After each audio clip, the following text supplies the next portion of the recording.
Kalau di SMA, mungkin cara kita mencari titik maksimum dan minimum sesimpel hanya dengan memeriksa f aksen x sama dengan 0. Padahal sebetulnya hanya memeriksa f aksen x sama dengan 0 itu berarti kita hanya mengecek satu kandidat titik maksimum atau minimum. Sementara ada dua kandidat lainnya titik maksimum atau minimum. Apa saja kandidat-kandidat yang mungkin menjadi titik maksimum dan minimum akan kita pelajari di soal kali ini. Misalkan, teman-teman diberikan suatu fungsi f(x) sama dengan x bagi 1 tambah x kuadrat di interval i minus 1 sampai 4. Kira-kira di mana titik maksimum dan minimumnya? Kita harus mencari dulu titik-titik kritis. Inilah yang saya maksud dengan kandidat-kandidat titik maksimum dan minimum. Titik kritis ada di 3 tempat. Pertama, di batas-batas interval, yang berarti di min 1 atau 4. Kemudian yang kedua ada yang disebut sebagai titik stasioner, dan yang ketiga disebut sebagai titik singular. Apa itu stasioner, apa itu singular, kita akan pelajari di video kali ini juga. Kita cek dulu titik kritis di batas-batas interval. Berarti kita hanya perlu mengecek di batas kiri dan batas kanan. Kita cek dulu batas kiri. Di batas kiri berarti kita harus menginput nilai x itu sama dengan min 1. Makanya di sini saya tulis f minus 1. Yang berarti x di pembilang kita ganti dengan min 1. Begitupun dengan di penyebut kita ganti dengan min 1. Menjadi min 1 kuadrat. Maka diperoleh hasilnya min 1/2. Inilah titik kritis pertama di batas kiri. Ya. Titik kritis di batas kiri yaitu minus 1, minus 1/2. Bagaimana dengan batas kanan? Ya, caranya sama. Kita menginput batas kanan yaitu x sama dengan 4 ke dalam fungsi f dan diperoleh f4 sama dengan 4 bagi 17. Dengan cara seperti itu kita peroleh batas atau titik kritis berikutnya yaitu titik kritis di batas kanan yaitu 4,4/17. Di sini kita udah punya dua buah titik kritis yang diperoleh dari batas-batas interval. Kita ingat kembali bahwa ada dua kandidat lain ya, yaitu titik stasioner dan titik singular. Nah, untuk mencari kedua titik tersebut, kita harus cari dulu nih turunan fungsi f. Turunan pertama fungsi f terhadap x. Dan kita lihat fungsi f ini kan sebenarnya pembagian dua buah suku ya. X bagi 1 tambah x kuadrat. Karena itu cara mencari turunannya ya kita ingat kembali aturan turunan untuk operasi pembagian. Misalnya nih u bagi v.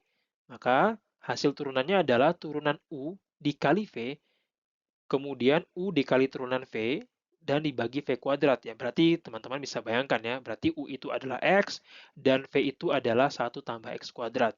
Kita gunakan cara ini. Makanya di sini kita bisa dapatkan f aksen x adalah ya tentu saja d per dx dari x bagi 1 tambah x kuadrat. Seterusnya, kita turunkan dulu yang pembilang, terus dikali yang penyebut ya, seperti cara di sini. Turunkan U, pembilang, dikali V, penyebut. Turunan pembilang, berarti D per dx X ya, kemudian dikali penyebut 1 tambah X kuadrat.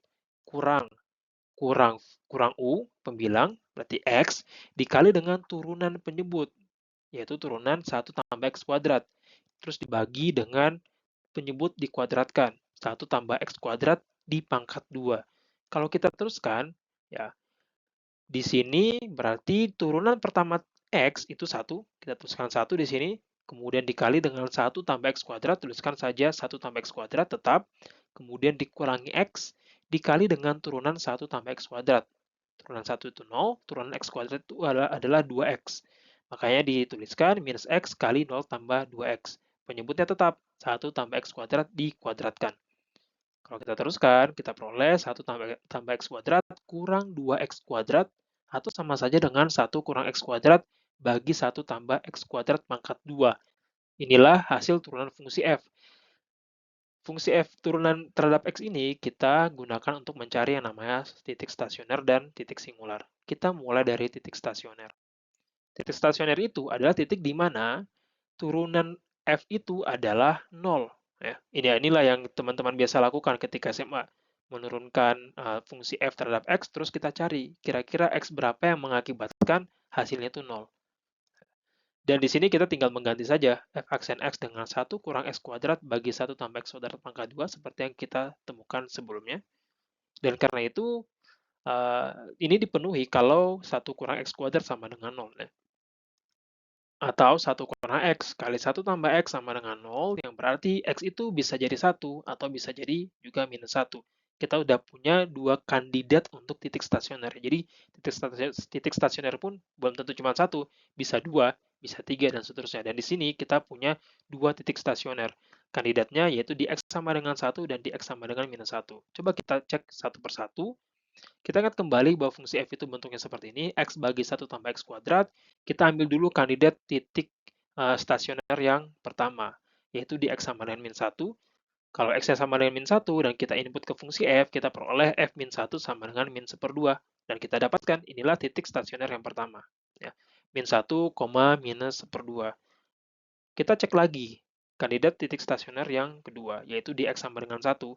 Kita input saja si x itu sama dengan 1 ke fungsi f, makanya f1 kita peroleh 1/2. Dan kita dapatkan titik stasioner yang kedua adalah 1,1/2. Kita selesai dengan titik stasioner, kita temukan dua buah titik stasioner, kita berpindah ke titik singular. Apa itu titik singular? Titik singular itu adalah titik di mana X-nya itu membuat turunannya itu tidak terdefinisi. Ya, jadi titik singular terletak di X yang memberikan F aksen X tidak terdefinisi. Tapi kalau kita lihat di sini kan kayaknya nggak ada ya, karena kebetulan di fungsi F aksen X ini karena bentuknya pecahan, sementara penyebutnya itu definite positif, yang tidak pernah nol juga, tak pernah negatif juga, dan kita bisa lihat bahwa dijamin tidak ada satupun nilai X yang membuat F aksen X ini menjadi tidak terdefinisi. Apapun yang kita input, nilai X berapapun yang kita input ke turunan ini, kita selalu dapatkan hasil yang merupakan angka bilangan real. Karena itu tidak ada nih titik singular. Kalau kita rangkum, berarti ya kita dapatkan nih semua titik-titik kritis yang sudah kita temukan. Di batas interval ada dua, min 1, min setengah, dan 4,4/17. Kemudian di titik stasioner pun ada dua, ini kebetulan sama ya. Min 1, min 1/2 ini selain dia titik stasioner, dia juga merupakan titik di batas interval. Dan titik stasioner yang berikutnya adalah 1,1/2, sementara titik singular itu nggak ada. Dan di sini kita sudah bisa menebak bahwa yang harusnya menjadi titik maksimum atau minimum ya masing-masing adalah yang minimumnya itu adalah min 1, min 1/2. Kenapa? Karena nilai yang paling kecil di antara semua titik ini adalah min setengah ya, min 1/2. Makanya titik minimumnya adalah min 1, minus 1/2, sementara titik maksimumnya adalah 1,1/2 karena 1/2 adalah nilai Y yang paling besar di antara semua titik di sini. Dengan begitu kita sudah menemukan titik maksimum dan minimum dengan mengecek titik-titik kritis yang